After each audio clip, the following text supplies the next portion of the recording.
Hello, everyone, and welcome back to the Mentor Nation podcast. It's your host, John Abbas here, and I'm very excited to announce that we are finally, as you can see right here, this is my podcast studio, which is my dining room, but we are building a custom home right now, and I will be building a brand new podcast studio in there, so I'm very excited about that. I get to pick the designs. It won't be ready until March, so we have a little bit of time. But I want to welcome you back to the show. And today, guys, I have a very, very, very special guest for you. And before I bring him on, I just want to ask you guys for a huge favor. You know, if you are watching this interview on YouTube, the YouTube channel for the Mentor Nation podcast is pretty new. And so it would mean a lot to me if you just took 5 seconds. Just subscribe.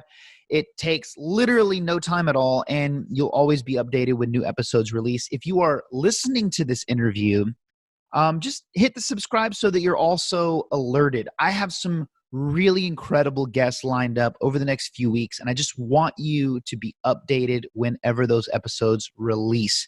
Just the guests that I have coming are incredible, and today is no exception. And I'm not even kidding. When I got finished with this interview, I was just moved. It was one of the greatest interviews that I've ever had. And I don't just mean because of his massive success, you know, as you will see, but it's his humility and gratitude and his genuine desire to help people and make their lives better that just made this interview incredible. Peter Taunton is literally, to me, I think he has one of America's greatest success stories.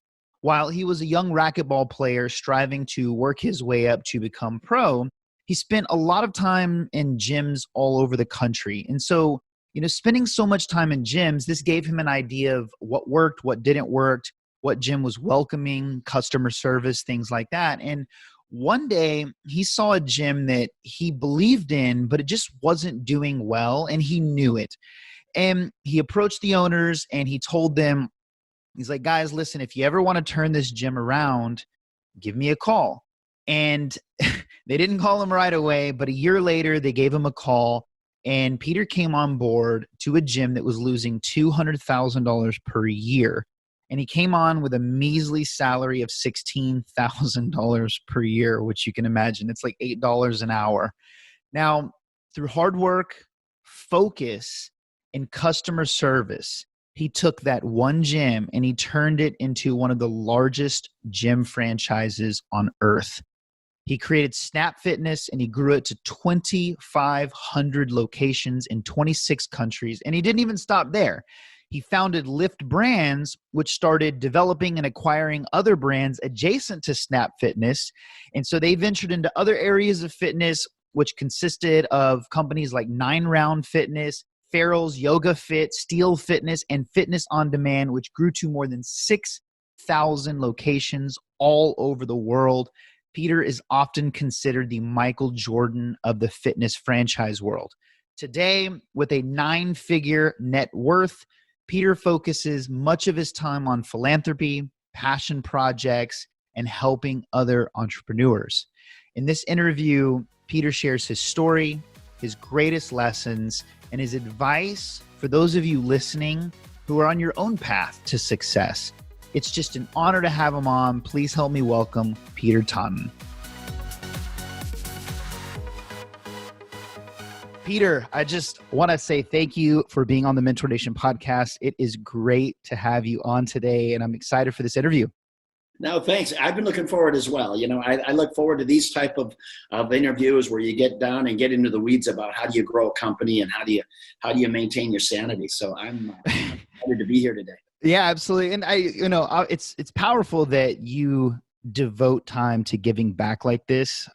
It's just, I think it's really awesome. Like that you take the time and you're jumping on podcasts when you've had the success that you've had. So again, thank you. And my goal today, man, we're gonna impact a lot of lives today. I was telling you a little bit before we got started, I was doing my own research, and I was listening to you on another podcast, and I can't even tell you how much value that I got listening to one of your interviews, like the one that we're going to have today. And so I believe that after listening probably the best way that we can serve the audience today is just by going through your story and just pausing and reflecting on some of the pivotal moments along the way, because you built your empire from scratch, like is bare bones, bottom as possible. You started with one gym, losing $200,000 a year, and you turned that into 6,000 locations, 26 countries, including, Snap Fitness, Yoga Fit, 9 Round, and a lot more. And so I can't wait to dive into this, but I want to begin with your beginning. And so how did your journey start, and just where did the initial drive come from to become an entrepreneur? Well, great question. And there's a lot packed in there. I just start by saying, the reason I love doing shows like this is I feel like I owe it to society and to every entrepreneur who's sitting at home, to every kid, not just kid, any adult, any person who's sitting home afraid to take that jump, right? Becoming that road to financial freedom or being your own boss, because it doesn't always work out. And it happened to have worked out for me. I'm that kid that grew up in a 2-room schoolhouse, youngest of 7 kids. So I'm living proof that, look, the American dream, it's live and well. So how did my journey start? Really, when I was 8 years old, my father had a grocery store in the little hometown that I grew up in the Midwest in Minnesota. And my father, he's a man's man. He's a bit of a cowboy. In fact, he's a rancher out in South Dakota right now. And at 8 years old, he goes, son, it's going to be like this. And I love the straight talk. I got a little of that in me, to be honest with you. He says, hey, son, it's going to be like this. You're going to do one of 3 things. You're either going to be in school, you're going to be playing sports, or you're going to be working for me. Well, that was straight talk, and I could get my head around that, right? So in other words, he's saying, you're not going to be screwing around. You're not going to be getting into trouble. Right. And I needed that. Believe me, I have an identical twin, and we were both full of piss and vinegar. Right. So we were ready to go. Anyway, so I'm selling popcorn one day in front of his grocery store. That was my first job. And I didn't know, as I sit back and reflect today, I honestly didn't know that so many of my life lessons were going to be learned at the footsteps of my father. So many profound lessons. And one of the first lessons I learned when I was 8, I remember like it was yesterday. My father walks past me. I'm sitting behind my popcorn stand like a little 8-year-old boy does, right? Just waiting for someone to come up and ask for some popcorn. Yep. My dad walks about 40 steps past me. He stops. He pivots. He's looking right at me now. And he starts walking back towards me. Now I'm thinking, as an 8-year-old, oh shit, what did I do now, right? He stops in front of me and he says, hey, Peter, how are sales? And I started to go into my little 8-year-old dissertation on how sales were kind of slow. And I spit out about 5 or 6 words, and he stops me and he goes, son, it's going to continue to be slow until you get out from behind that counter and go ask people if they'd like popcorn. And so I'm listening to him and I nod my head, right? And he leaves. So I muster up the courage. And keep in mind, I'm a shy kid. But that was a pivotal moment. I got out there, and for a little shy kid to go up and pull on the sleeve of an adult, and they look down at you and you say, would you like some popcorn? I just popped it, and you're giving them the hard sell, right? From the lens of an 8-year-old. Yep. And some people were kind, some were rude, but you got to understand people. So what the punchline for that lesson is, hey, look, if you want something to happen, you're either going to watch things happen or you're going to make things happen. So at 8 years old, I'm blessed that my father dragged me by the hair and made me learn that lesson on my own. So that's really how I got started in dealing with people. The other part that I learned with my father is, my father, he owned the grocery store, but it was not uncommon to see him at the checkout stand, carrying out groceries, stocking the shelves, or shoveling the sidewalk. And what I noticed about that is my father had unbelievable loyalty from his employees. And I think he got that loyalty, number one, because he was a compassionate man.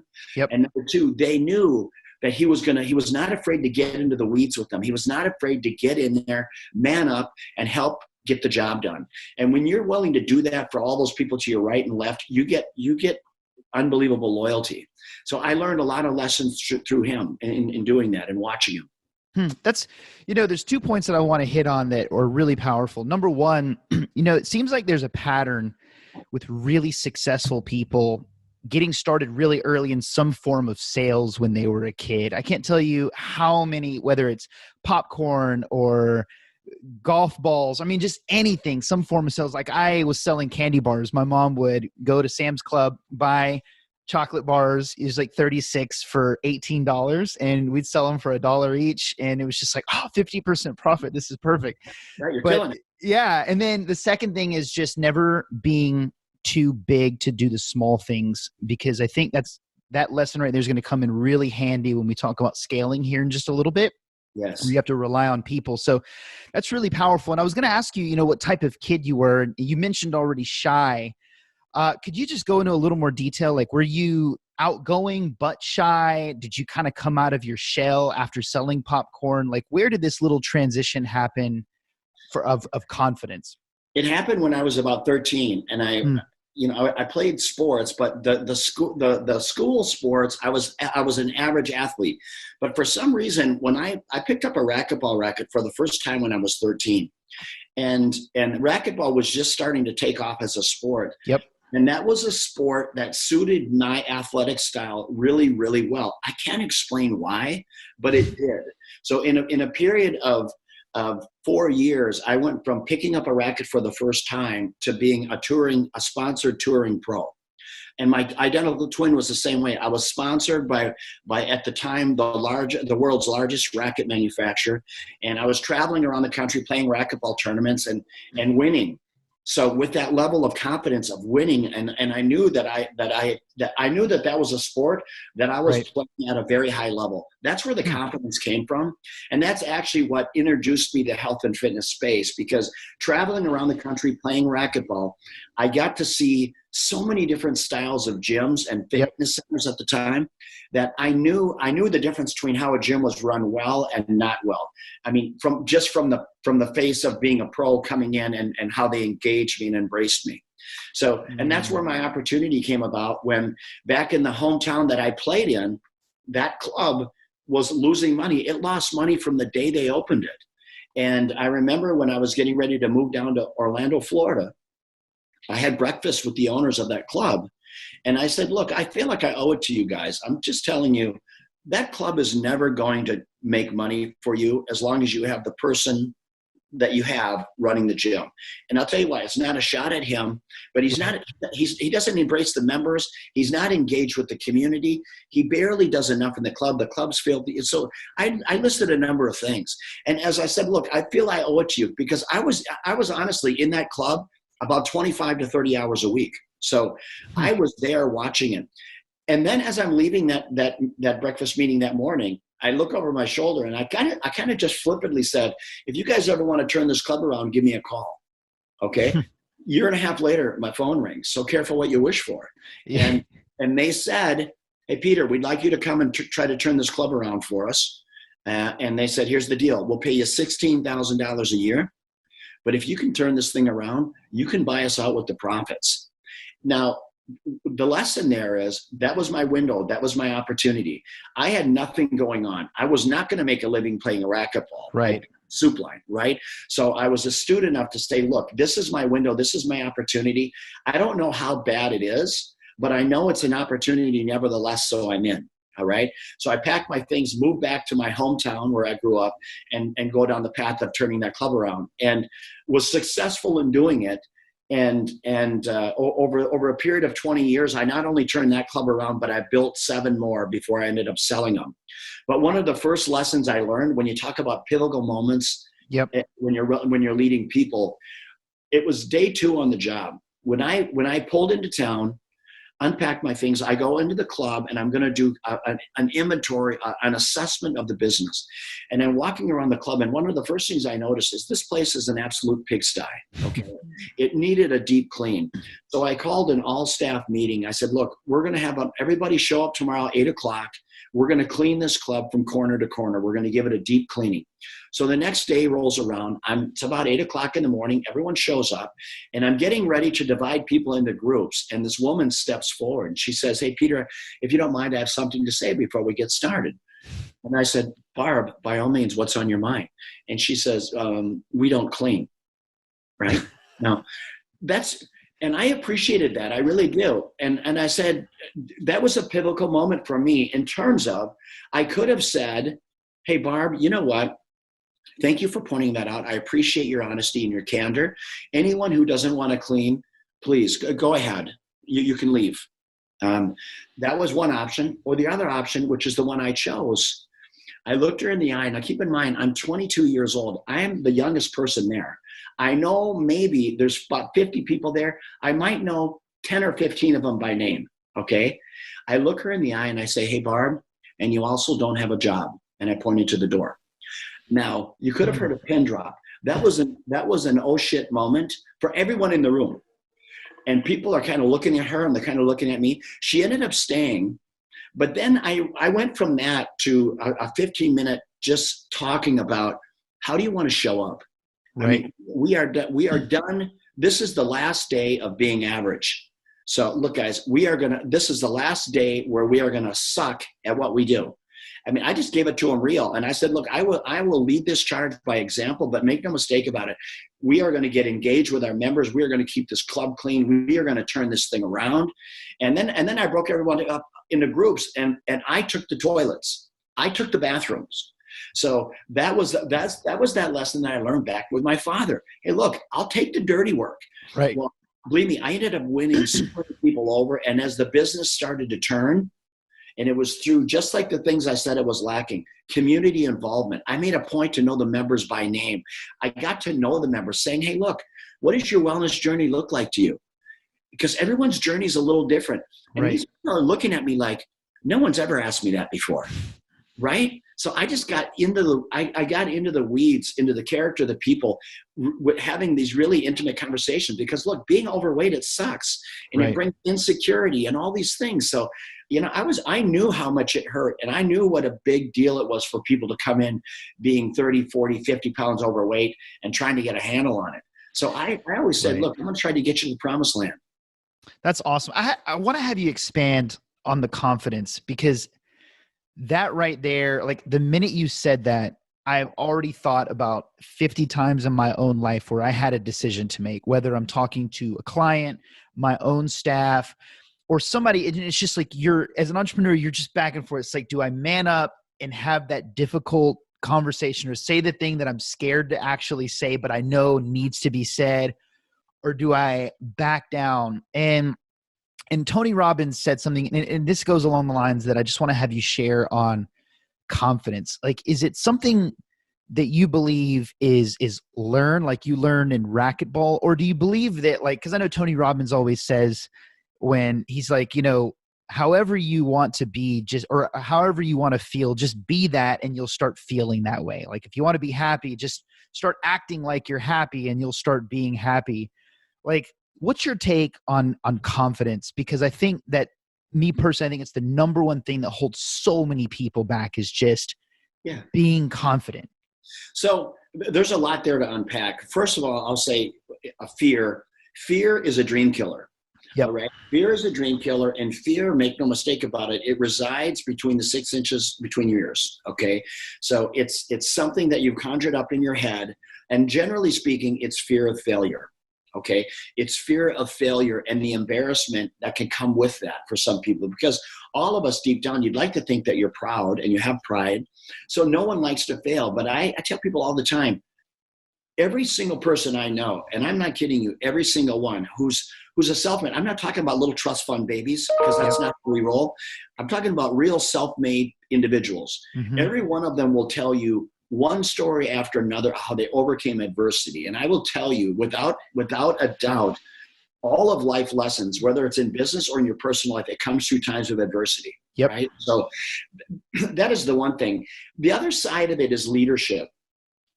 And in order to have leadership, it's not a position in a company. Leadership is a mindset. And leadership starts with believing. And the first person you need to believe in is yourself. Do you know what I mean? Absolutely. You have that. You have got to be able to look at yourself in the mirror. And if that's what it takes, I don't care if you got to put a Post-it note on your mirror that says, you have got this, right? I mean, and we've all done it. Yep. When I've gone on, I remember when I would go on do speeches at my international convention, Mm-hmm. I would be in my hotel room and I would be looking at myself in the mirror, firing myself up, because nobody wants tired Peter. They want Peter That's Peter, right.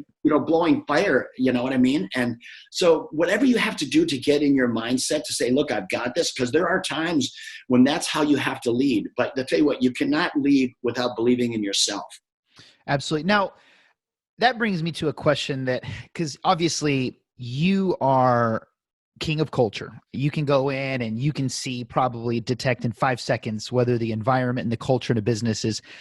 If you had to guess, because I know a lot of businesses are getting killed right now with COVID, especially the smaller businesses, like if you had to just guess a percentage, like what percentage of businesses do you think they could, I'm trying to see how to frame this question right. Like you walk in and you think that they could succeed if they would just follow some of the principles that you put into practice over at Snack. Because there's a lot of restaurants that are getting killed, but I wonder how many of those restaurants getting killed could change some things operationally, get to know their customers, and do the things that you're talking about and still succeed despite what's going on right now, because I feel like that's so important.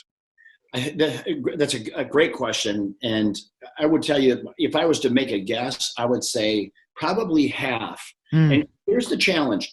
You can walk into some restaurants or health clubs, pick it, anyone that's in the service hospitality space. Yep. And when you walk into those areas, and I keep thinking about them,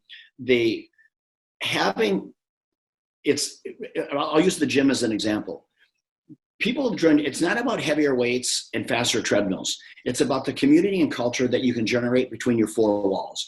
And that comes through interaction. It's just like restaurants. There's a lot of restaurants out there that can serve decent food and good food. That's right. But there are some that actually knock it out of the park. Why? They knock it out of the park because their staff is so on point. Their staff is so engaged. And the culture, when you walk in, you can feel the energy. And that is what makes a difference.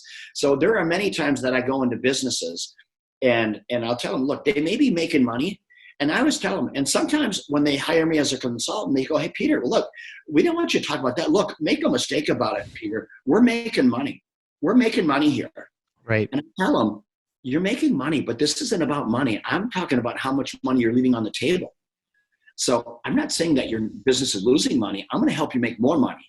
And I'm not only going to help you make more money, but I'm going to help you create more stickiness with your customers, to where when things happen like COVID, they're going to find ways to do business with you. That's right. Right? I mean, there's a lot there to unpack. But some people, they just don't get it. And that's what the heavy lifting is. The heavy lifting is going out of your way to be kind to somebody and do that extra step to make them feel special and loved. And like absolutely. When we do our staff meetings at the daycare, one of the things that I do is I always talk about what we call the Chick-fil-A experience. And I have our staff go to McDonald's and then go to Chick-fil-A. And then we talk about like, what's the difference, right? Like they're both serving food, but it's so different. Even when COVID hit, right? Like Chick-fil-A, they come out of the store it was cold. Here in Tennessee, I think it was like maybe March when it first hit, but they were outside taking orders, getting engaged. I mean, it was so powerful, right? Just to see them go that extra mile and create that experience. And that's why even being closed on a Sunday, they generate like way more revenue than a McDonald's. Like it's and you know what? And here's it's a mindset. Sometimes when people face adversity, it's so interesting, and it happens in personal lives and in business. Some people, when they get adversity, they tell you reasons why they can't. And others are going to tell you how they can. Big difference. And that is a mindset.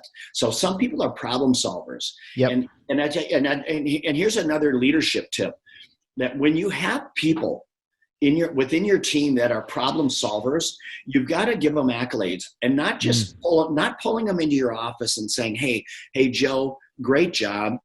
You have to do it in front of their peers. Okay, right. Because that matters. Because that's then right. Others will aspire to do that. Because why? Because they want those accolades amongst their peers. Right? Absolutely. What do they say? People work for money, but will die for recognition. I think it's a true statement. Yeah. And what the loyalty that you bring, and with the staff that I had over the years, I had the privilege, and I always say, winning in business, make no mistake about it, it's a team sport. Yep. you need people to go to battle for you, especially if you're going to scale and scale with any level of trajectory. You've got to have people that can stay in their lane, are going to be responsible, accountable, and will follow you off a cliff if need be.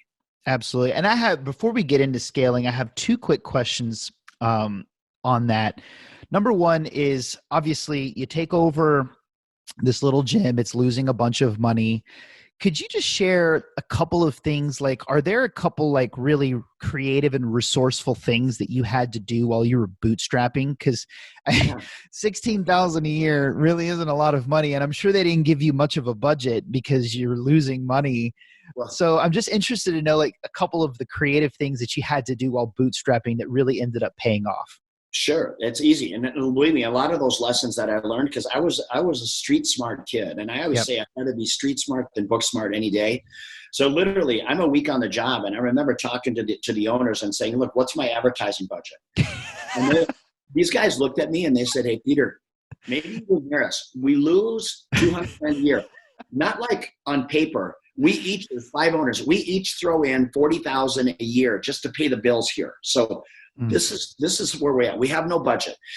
So for me, I got creative. I remember I said, look, this place, I've got it cleaned up, but still at the end of the day, it was like putting lipstick on a pig.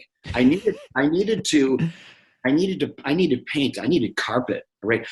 Forget about new equipment. I just need to do the basic block and tackling. And I remember I walked into a carpet store, and I walked in with my chin up and my chest out. And I said, look, I need some carpet. But I have a problem. I don't have any money. I said, I don't have any money, but I have memberships. So I would like to trade you. I'll give memberships for you and all of your staff and their families if you'll give me some carpet. Right? That's awesome. They said, yeah. And I went to every carpet store. I bartered with painters, electricians. I went to the florist for plants. I was bartering everything I could because I had no cash flow. Right. And when I started remodeling the club, the club was about 40,000 square feet. I started at the front door because I said, look, you only get one chance for a first impression. So I'm going to start at the front door. So people are going to see, they remodeled the entry, right? So I did that. And I worked my way front door all the way out the back door. And in the process, so now the club was getting a facelift. When people walk in, this guy with the mullet is calling them by name, right? The rest of the employees are on their game, and the club is clean, and we're asking the right questions. And then I got involved in the community. If there was a parade, I was there. I was going to businesses and saying, look, would you like a free pass to come and try my club? Because I knew if they didn't walk in my doors, I didn't have an opportunity to sell. There was no online enrollment at that time. Right. Okay, it was no online enrollment. There was no internet. Okay, so I mean, think about that. So, at any rate, it was that's what turned the business around. That loyalty. So it was getting creative and innovative. And honestly, in 4 years, I took a business from losing $200,000 to making $250,000 a year. You talk about a swing. My gosh. I mean, I at that point, I was off to the races. That's awesome. And that's a really valid point for the audience too, is because so many people think like turnarounds happen overnight, but you're talking, I mean, it's 4 years. It takes commitment, consistency, focus, discipline, dedication. And like, did you think it was going to happen faster, or were you pretty aware that it's just one step at a time? That's a great question. And that's something for people. You know what, when I'm talking to entrepreneurs today, I tell them patience, but I also tell them, look, for me, when I was doing things and I could start to see things starting to turn, when I could see the deposits slowly increasing, when I could see the visit counts were starting to increase a little bit more, when I could see the member engagement was getting to a new heightened level, I knew that I was moving the ball down the field. Right. So, and that was the key. Once I felt like I had some momentum, I never looked back. I tell you what, that momentum motivated me because why? I had no plan B. There was no plan B. Okay. If this failed, I was back home living with my parents. I mean, honestly. So there was no plan B. And sometimes you need to run a business with that level of paranoia and fear. If that's what it takes to get up early and stay late, by God, do it. Burn the ships. That's absolutely. Right. So my next question, and this is, I didn't catch this in any of the interviews that I listened to, but this is something that's always fascinated me as to how important of a role this plays into business. Like, where did you figure out operation side of things, like everything from branding to accounting to, just running the number, like all of the things that also go in that, a lot of times you can outsource if you get the big things in place. But did you have to like learn all of that from the ground up, like managing a budget, creating logos? Like, how did all of that play into creating Snap Fitness? Well, on the let's start with accounting. When I stepped into the business, it was literally forget about depreciation and creating creative accounting principles. It was purely, I looked at everything from a cash flow basis. Right. How much cash is coming in? What bills am I holding?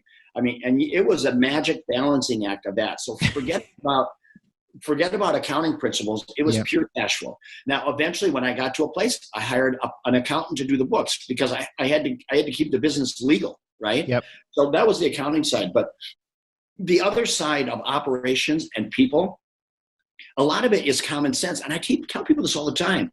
Look, succeeding in business, in many cases, especially if it's people facing, if you're delivering a service or even delivering a product, a physical product, you have to deliver it on time, right? And there's a number of different ways that you can deliver it. You could, some people deliver with a smile. Some people just throw the package at the door, right? So that's right. How do you want to roll? How do you want to show up? And for me, it was all about showing up with compassion, having passion for whatever it is I'm doing, and compassion for everyone that I'm around. And people would see me, people would see that the quiet moments, to me, the character is defined by someone. What do you do when no one's watching? Absolutely. And that is it. So my team would see me, even as I was gaining success along the way. If I'm walking down the street and I see a homeless person, I sit up with people. I even do it today. I sit down with people. Hey, how are you? I make friends. Now I give them some money, but it's not about the money. It's about giving the confidence and taking the time. And I learned early on in life that, man, time is the one thing that levels the playing field. You can't buy any more. You don't get any less. We all get 24, right? So use them wisely. And once that second is gone, it doesn't come back. So you don't get a do-over. So there's just so much. So the long answer to your short question is just really a lot of common sense, because it's not like I was an attorney or a doctor where I need to learn a trade. This is understanding people and caring about people. And if you can grasp that, then you just have to put yourself in the shoes of your customer, who's ever on the receiving end. And you got to say, what can I do to make whatever that experience looks like more special? Man, that's such a great soundbite right there. Such great advice. I was listening to a podcast. Are you familiar with Tim Ferriss, the 4-Hour Workweek guy? And there was an interview being done on him, and it was just fascinating. And he said almost exactly what you're saying. He's like, sometimes I'll take 3 weeks and I won't do anything. He's like, I'll just think. And the guy's like, why would you do that? Isn't that wasting time? And he's like, no. He's like, in any given day, I have 1,000 dominoes that I need to tip over and juggle. It's just a million things. But he's like, I always try to take the time to think about, well, what are the big dominoes that if I can just knock down the big domino, it'll knock all the other little dominoes. And you just said it, it's like, if you just focus on people, that's the big domino, and all of the other little dominoes, they'll just handle themselves. That's really, really powerful. So 4 years, you take this gym from losing money to making $250,000 a year. So what happens to that? Do you buy the four guys out? Do you open up your second location first? Like, how does this play out? Well, the first thing I had to do was I needed to get the partners out. So even though 4 years I get this business humming and making money, it still took me another 4 years to buy them out. Okay. Wow. So I had to buy them out. So now I'm in this thing. I'm 9 years into it. Okay. I still have the one club, but I own it free and clear. It's my baby. Okay.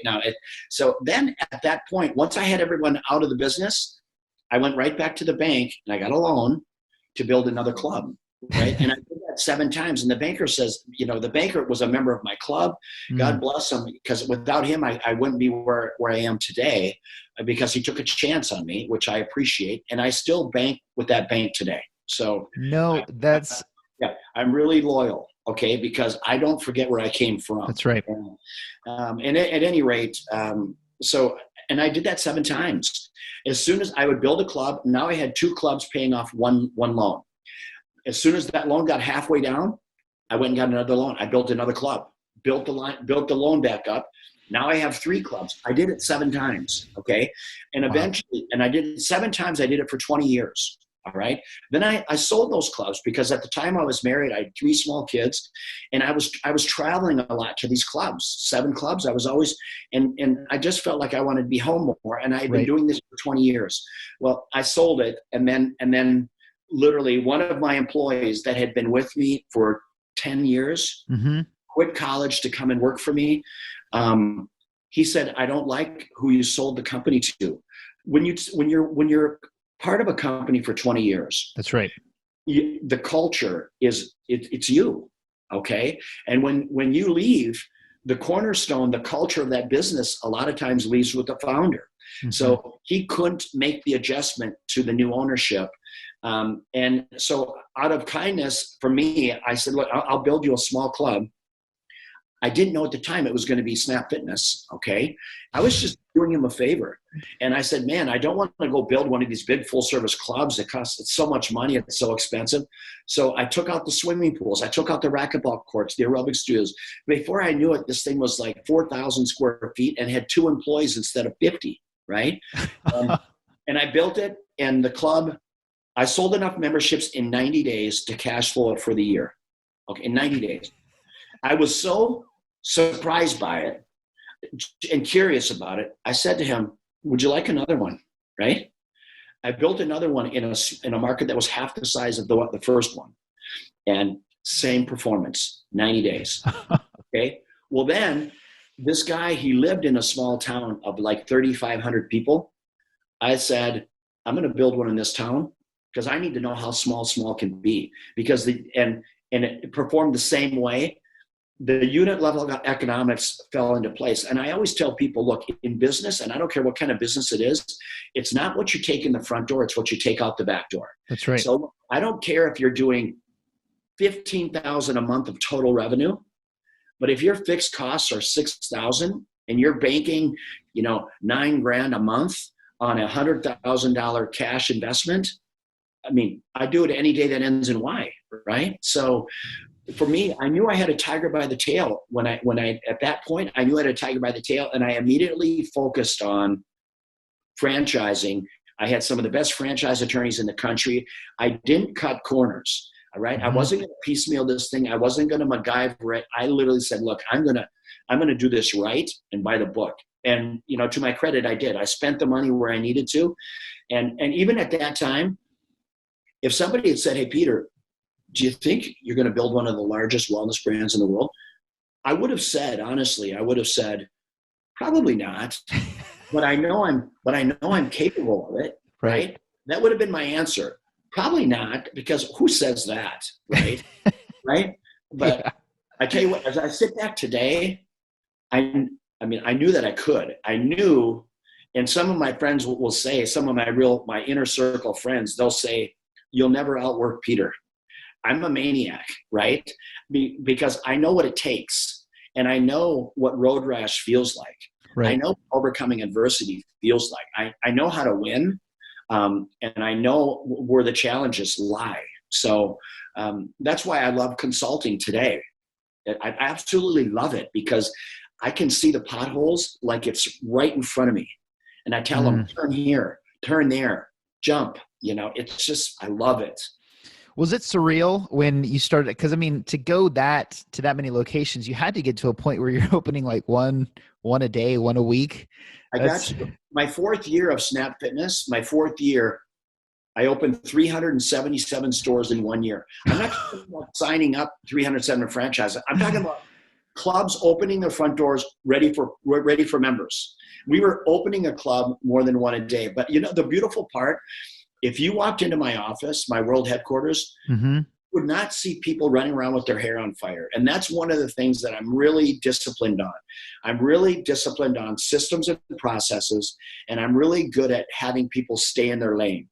Early on in the company's beginning, I just did a consult yesterday with a company. It's a baby company, and they want to expand. I said, look, the first 5 or 6 employees you have, they got to be like Navy SEALs. They got to be able to multitask and do each other's job, because you don't have the cash flow to assign a person for every job. You don't have the money, okay? And these guys, they're bootstrapping it, which I love. I love these people that have got grit. They're not going to be under their desk in the fetal position when things get tough. They're going to be problem solvers, right? So just setting them down that path. But I was really good at getting people to stay in their lane and getting people to really understand my culture and my passion. So I hired personalities. I hired people that had the same makeup, that they were coachable and they were willing to give it 100%. Man, that's incredible. Now, can you share a little, like, did you have any major missteps along the way, or make any bad pivots or any big mistakes while you were growing and scaling this fast? Yeah, one of the first international countries I went to was India. And India, as much as it's a great culture, it's one of the toughest countries in the world to do commerce, personally. Really? It's really tough to do business in India, really tough. So, I wish if I had that to do over again, I would have saved myself a lot of agony, because literally, I think I was focusing probably 70% of my efforts to generate 3 or 5% of my EBITDA, right?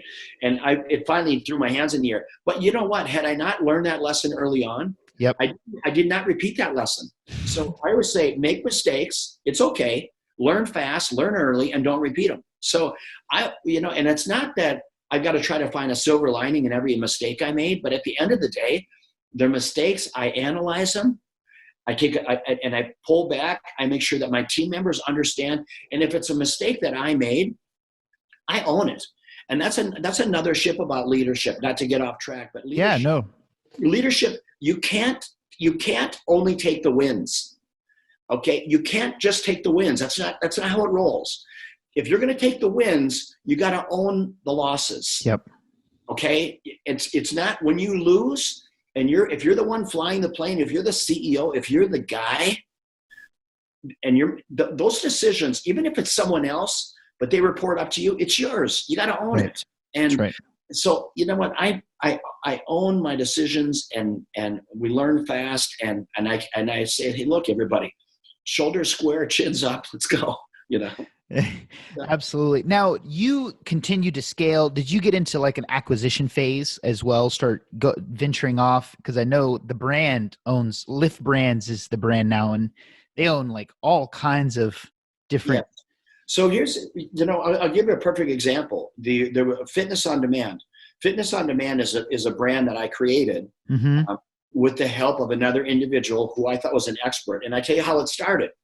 I went to a company who had a product. I liked their product, but when you're growing at a fast pace like I was, that company that I approached, they signed a clause. One of my competitors made them sign a clause that they would never sell to Peter Taunton or any of his brands. Okay. So I said, hey, look, this is silly. And I tried to solve the problem. I said, how about if I just buy you? I'm going to buy you, but you can go ahead and sell to them, because that's nonsense, right? Right. But they couldn't. They wouldn't sell. The guy was too passionate. So I had to go create my own brand. And that's literally 3,000 locations today. I had to. It would have been a hell of a lot easier to buy them. But you know what? I knew that it was a product and a service that we wanted to have. So in 2008 and 9, remember when the real estate crashed? Yes, sir. When that real estate crashed, there's been 3 pivotal moments here in the last 15, 20 years. In 2003, the dot-com crash. Okay, that was a huge reset for our economy. 2008 or 9, real estate crash. Okay, and now COVID. Okay, COVID's the worst of the 3 by far.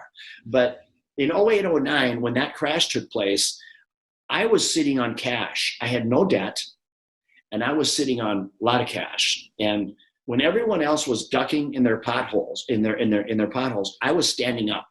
Right. And because I had cash and people were scared. So I got into payment financing, payment processing.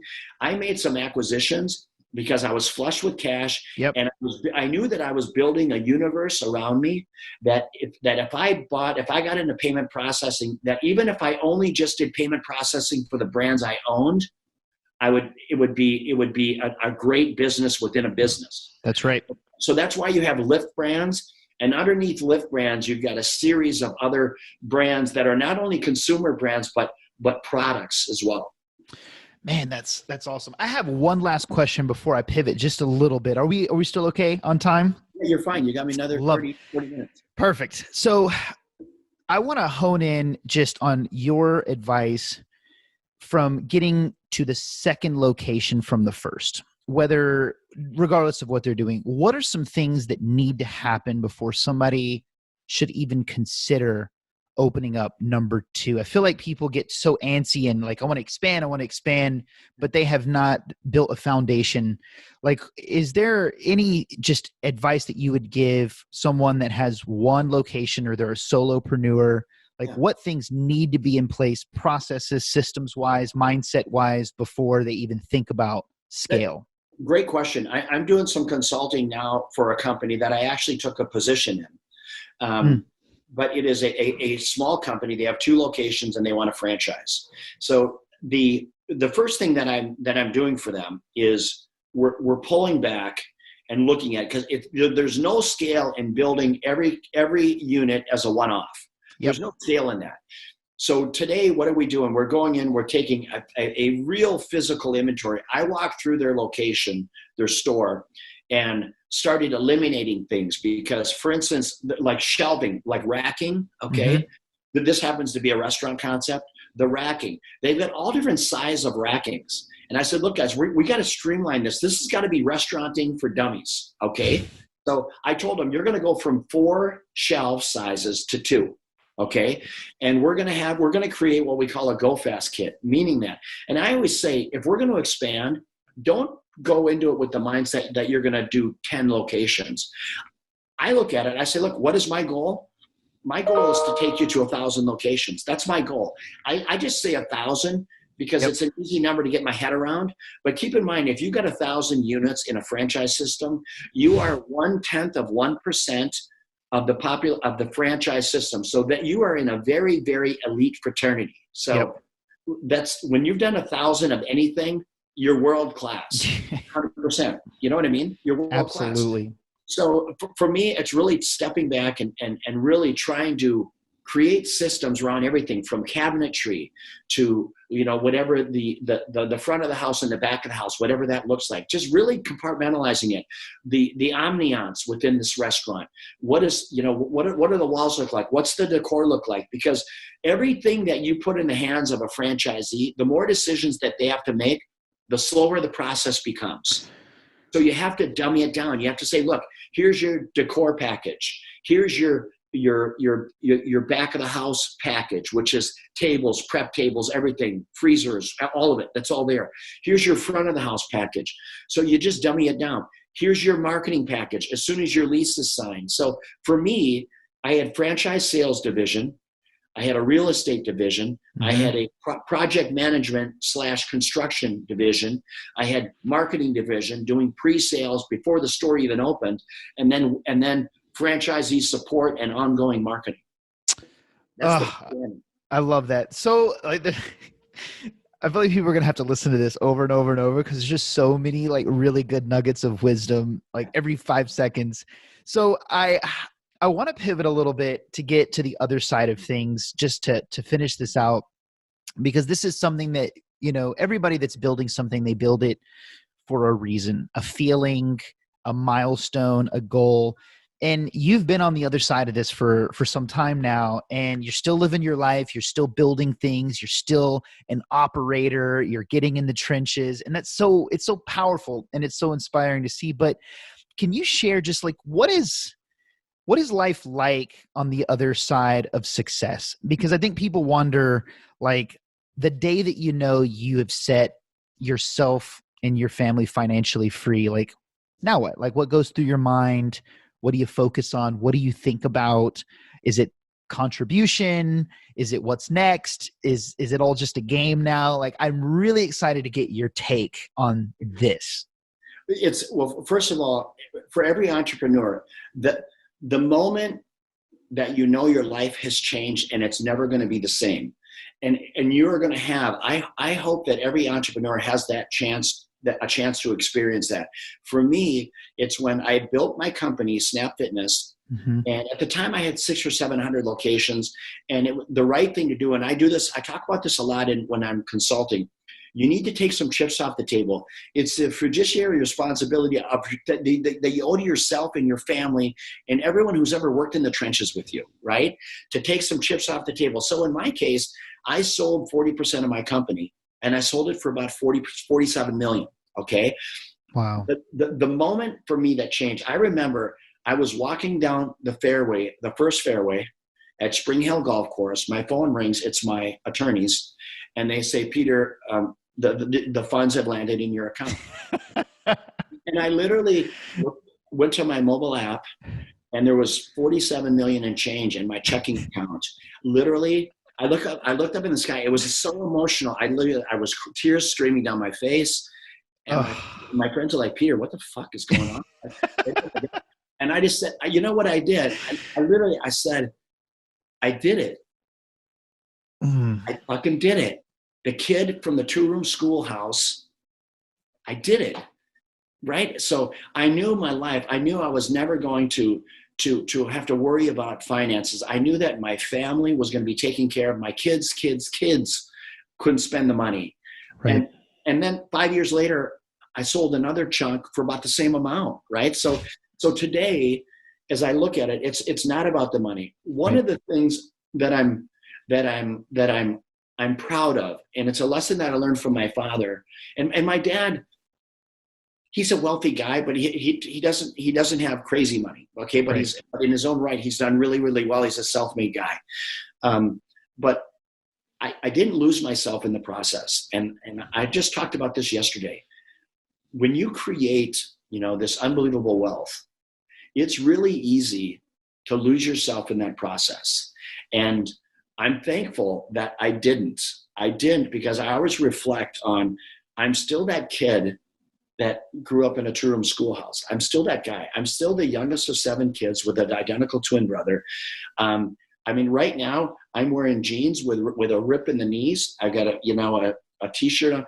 For me, it's how do you want to show up? Now, it's surreal. I'm not going to lie to you. My private jet, my yacht, I'm in a $10 million lake house here that I spend 3 months of the year in. Penthouse in Miami, Ferrari, Aston Martin. Where does it stop? And literally, I just said to myself, literally just a couple of years ago, I said, Peter, are you freaking done yet? Are you done just buying shit like a spoiled little brat? Just stop it already. So I did. I kind of said, look, I was a little bit ashamed about it, to be perfectly honest with you, mm-hmm. and really focused my efforts on, reconnecting with people, with my friends that I had left through the course of trying to build a company. So reconnecting with people, being more intentional with what I do with my time, the consulting that I do. If it's corporate America, I charge them, and I donate 100% of it to my charity. If it's young entrepreneurs, I don't charge them, right? Because I feel I owe it. This kid, I owe it. I think everyone who wins, you owe it to go back into the trenches and give people a leg up to help them find their way to financial freedom and the American dream. I did it, and I couldn't have done it without observing a lot of people around me. Right. And so I'm forever blessed and thankful. And I hope, my legacy, when I think about it, I hope that someday when I die, that people aren't saying, man, he's a wealthy guy, because wealth doesn't define me. I hope they say, right. You know what? He kept it together. He was humble. He was kind. He was compassionate. And you could trust him. He had character. I think anybody that listens to this interview, or any of the interviews that you've done for that matter, will be able to tell in 2 seconds that that's who you are. It's just, you can sense that, you can feel, it's just like Dwayne Johnson, The Rock. Like if you ever watch him on Instagram, it's the same way. It's like, he's worth $400 or $500 million, but there's just like, he always talks about being the hardest worker in the room. and the work ethic, and every Instagram is to help somebody else. It's never to brag. It's never like, it's just, there's certain people like that you can tell. And that's really awesome.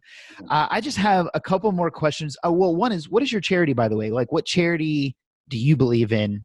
Well, here, tell you what, it's the Peter Taunton Warrior Foundation. And my tagline is fighting the good fight. So what is fighting the good fight?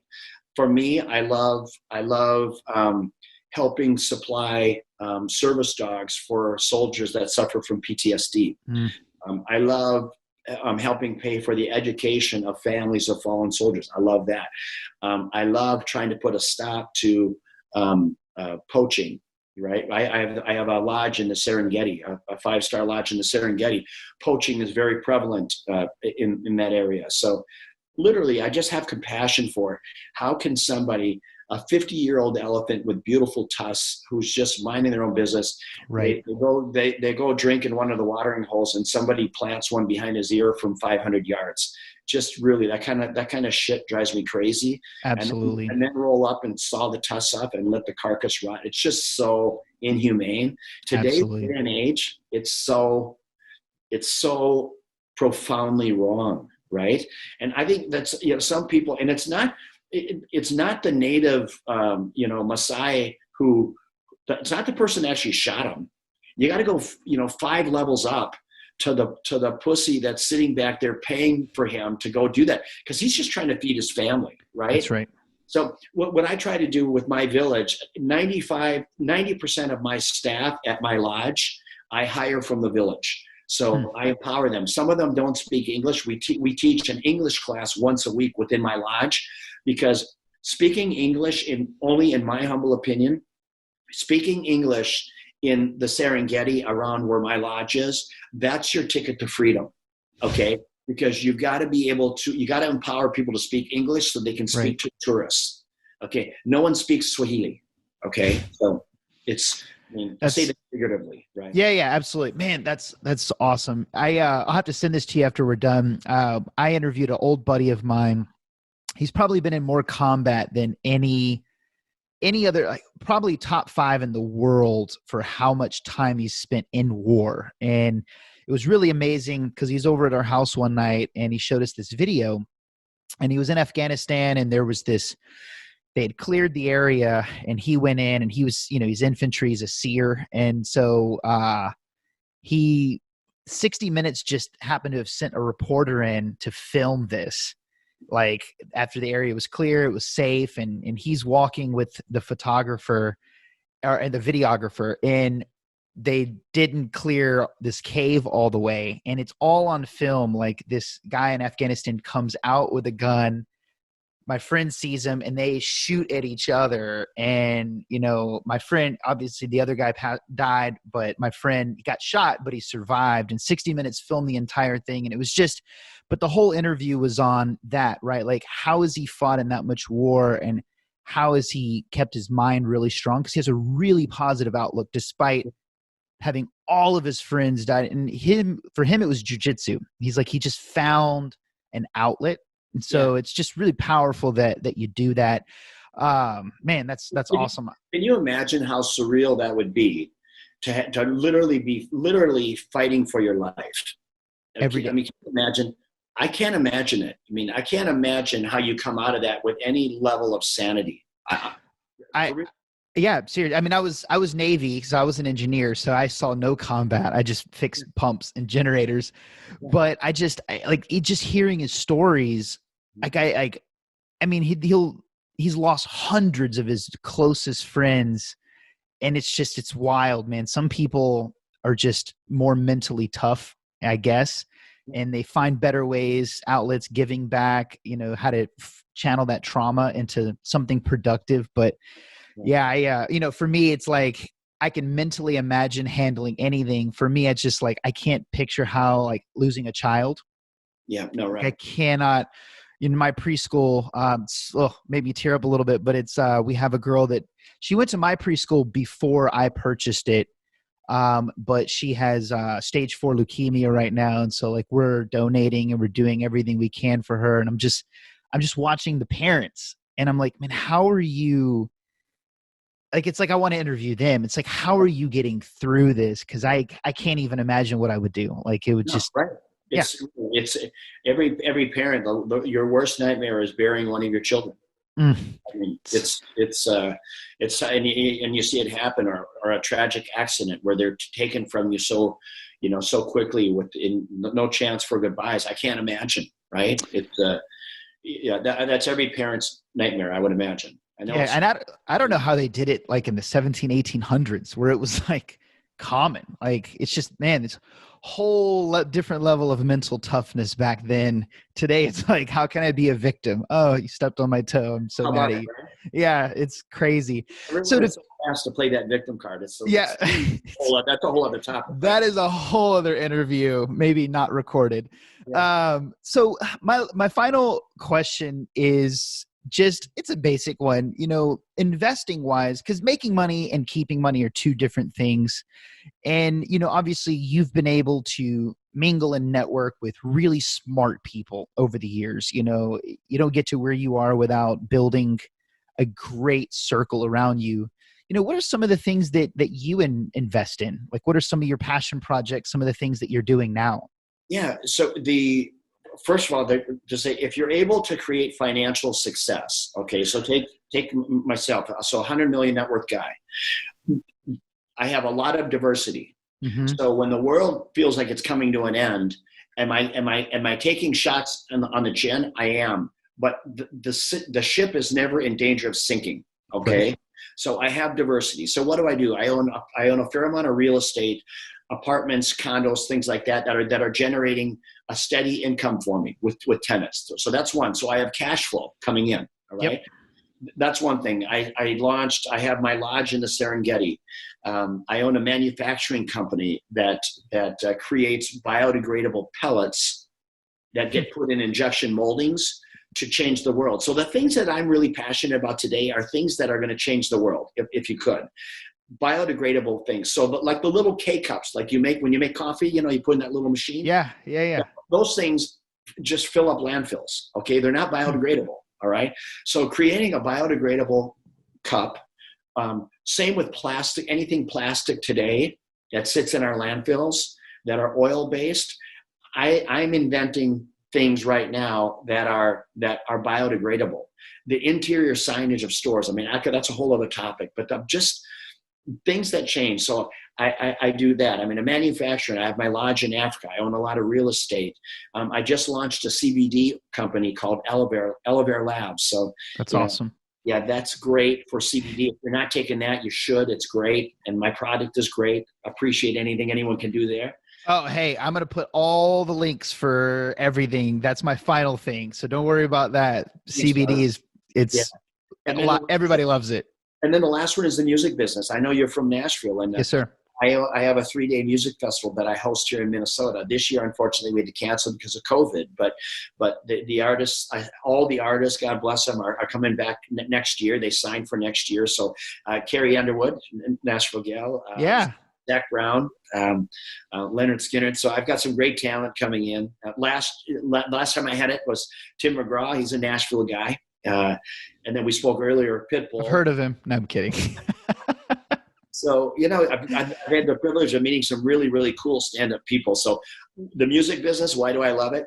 Number one, it's a cool vibe, but I've met some great people and I'm putting smiles on people's faces, which brings me joy. Oh, I love that. Final question, Peter. You're able to go back in time 30 years ago. You get to spend only 60 seconds with yourself, and that's it before you disappear. What would you say? I would say, hey, Peter, dance more.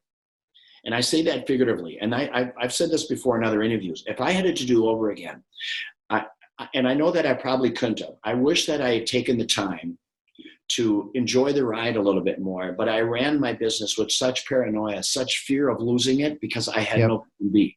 So I wish if I had it to do over again, I would say dance more. Enjoy life a little bit more. Now, having said that, I don't know that I could be where I am today without that level of fire. That's so right. You don't get a do-over. So I have no regrets from it because you can't change history. You can just change how I roll moving forward, which is why today I'm so committed to number one, doing things that fill my heart, being compassionate and loving to others, trying to make a difference in every place that I go. And then, obviously we talked about this a little bit earlier. I'm looking for love again, right? I'm looking for the girl of my dreams.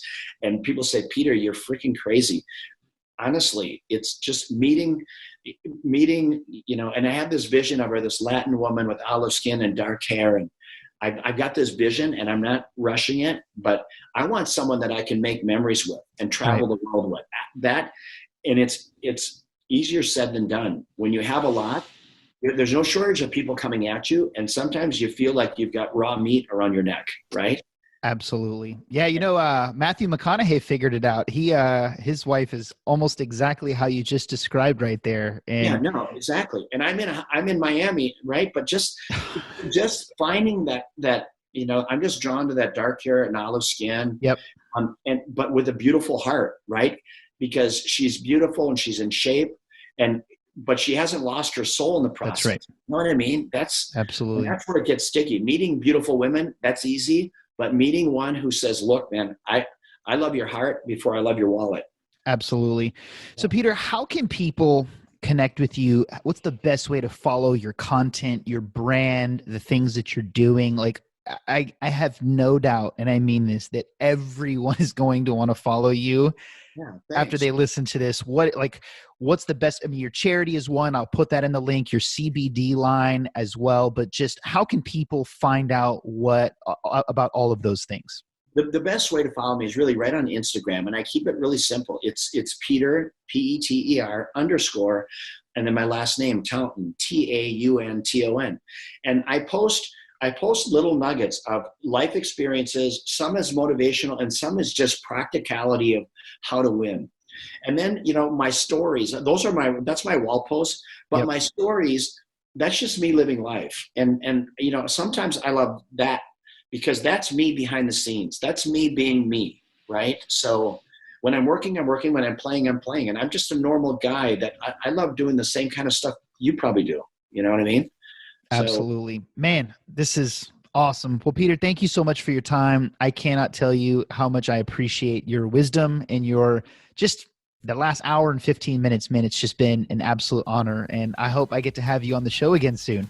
Anytime. And when you do it, do your editing or whatever you're going to do, get me a copy of it. Cause then what I'll do is I'll dice it up and I'll promote what you're doing. So. Absolutely.